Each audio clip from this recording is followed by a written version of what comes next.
بالله العلي العظيم ما اقول غير اللي انا شخصيا عارفه.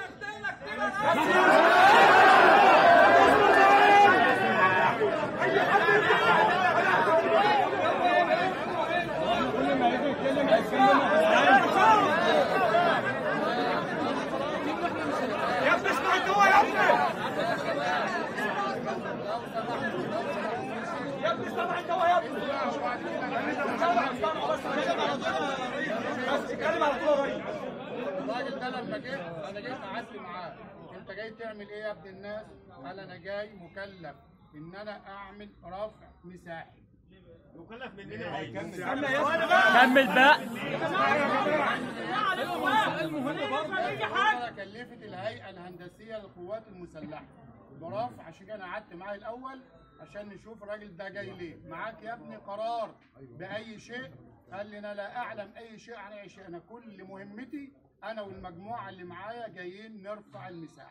بعد اذن السيادة معاك. طب اكمل. نسمع بعض يا جماعه. ماشي ماشي والله يا جماعه سؤال حاجه. بس طول بالك. كل تسنين استنى يا دلوقتي تقول رفع مشابه. استنى يا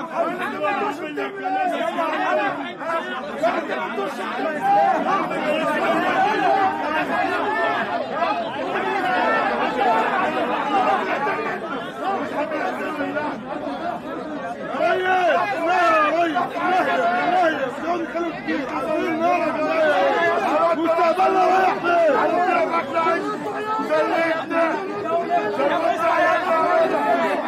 اسمع يا عم.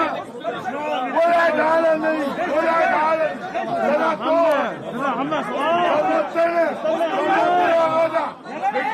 مش عندهم العشق يا جدع. ابني اصبر يا ابني. يا ابني اصبر. صبرنا لغايه لما غرقوه. استنى يا عم استنى.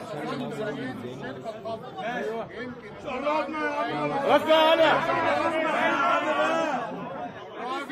زي زيه ما نعرفه والله ما يعرف والله يا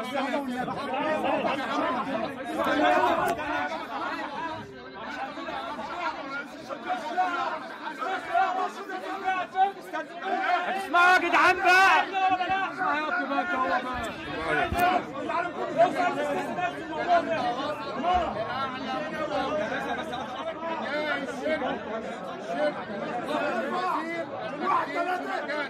الكلام مكتوب بالورقه والقلم. لا يا باشا بقى بعد اذن السيادة. لا استنى بقى ده واحد. يا باشا القرار ده من على البوابه. انا اللي تبع رئيس الجمهوريه من السيسي. جايين بقى في الشركه. الوكيل اللي فاسد. وانا تقوم ان شاء الله.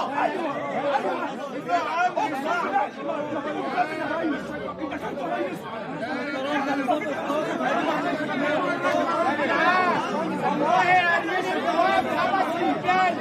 الظابط غلط يطلع الجواب على البوابه. اسال عني. قال جواب نادر من مكتب مستشار رئيس الجمهوريه.